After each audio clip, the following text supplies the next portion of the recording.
রাজধানী ঢাকার প্রাণকেন্দ্র গুলিস্তান দেশের অন্যতম প্রধান বাণিজ্যিক কেন্দ্র ও ব্যস্ততম পরিবহন হাবও বলা যায়। কিন্তু সাধারণ মানুষের কাছে এলাকাটি এখন মূর্তিমান আতঙ্কের নাম। ফুটপাত থেকে শুরু করে মূল রাস্তার সিংহভাগ এখন আর পথচারী বা যানবাহনের দখলে নেই, তা চলে গেছে শক্তিশালী চাঁদাবাজ সিন্ডিকেটের কবজায়। এছাড়া পুরো গুলিস্তান নিয়ন্ত্রণে নিয়েছে চাঁদাবাজরা, এমন শিরোনাম এখন গণমাধ্যমে। বাংলাদেশ প্রতিদিন পত্রিকার সূত্রে জানা গেছে, রাজনৈতিক পট পরিবর্তনের পর গুলিস্তানের ফুটপাতে চাঁদাবাজির কাঠামো বদলায়নি।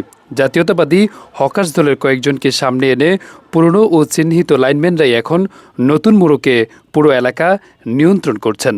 হোতা হিসেবে উঠে এসেছে নবী, বাবুল, হারুন, সালেহ সহ অন্তত ২০ জনের নাম।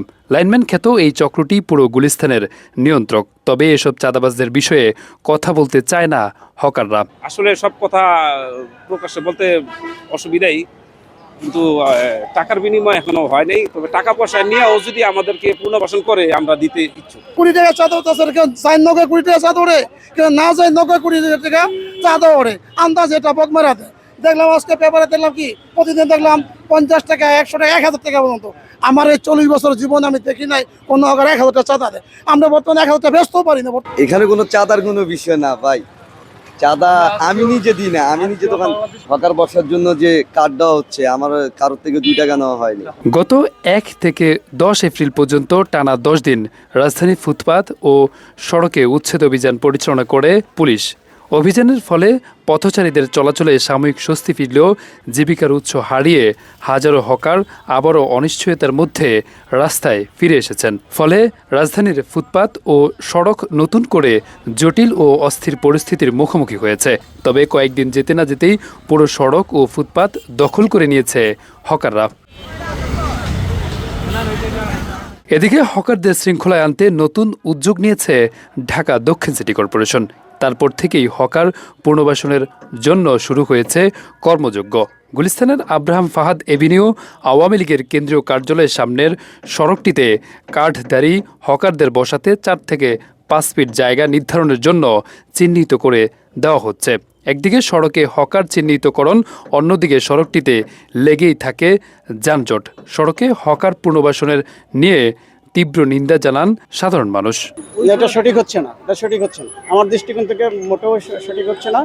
উচিত হচ্ছে নির্দিষ্ট কোনো জায়গায়, কোনো মাঠে এদেরকে বা কোনো জায়গায় যেখানে লোক মানে জনসংখ্যা নাই, ওই সমস্ত এলাকায় যদি তাদেরকে ব্যবসা করতে দেওয়া হয় সেটা ভালো হয়। এছাড়া রাস্তার উপরে ব্যবসা করতে দেওয়াটা একদমই মনে হয় জনগণের জন্য কল্যাণ হবে না। এটা তো বেআইনি সম্পূর্ণ। এটা মানে একদম সাধারণ মানুষ যে আছে সেও বুঝে। এটা তো আসলে ঠিক না। জনগণের হক মারা হচ্ছে, এটা তো সরকার কিভাবে জবাব দিবে এটা সে ভালো জানে। যতভাবেই বুঝাক এটা বেআইনি, যে যতভাবে বুঝাক এটা আসলে বৈধ না। এটা সংশ্লিষ্ট কর্তৃপক্ষই বুঝবে, আবার দেশের জনগণই বুঝতে পারবে। কারণ হলো এইভাবে প্রকাশ্য রাস্তার মাঝখানে ব্লক করে দিয়ে, দাগ টেনে দিয়ে তারপরে হলো হকার বসানোর ব্যবস্থা করা, এটা অবশ্যই একটা সুদূরদর্শী মানে একটা দুর্বিসন্ধি ব্যাপার কাজ করছে। তবে সিটি কর্পোরেশনের নির্ধারিত যতটুকু জায়গা দেওয়া হচ্ছে সেই জায়গায় সংকুলন হবে না বলে জানান হকাররা। না, আমাদের এটা হবে না, আমাদের জায়গা আর একটু বড় লাগবে। না, এভাবে জায়গা কখনো দোকানদারি হয় না, এই জায়গা থইবই না।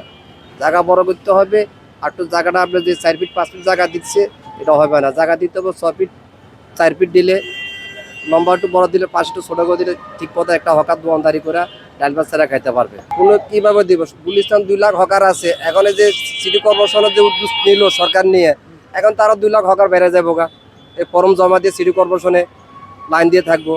এখন তো ঠিক মতো আমার তো বুঝাতেছে যে হকার, অরিজিনাল হকার যারা এরা কোনো কার্ড পাইবেই না। কার্ড কি বা কারা দেয় এখনো এই ব্যাপারে জানি না।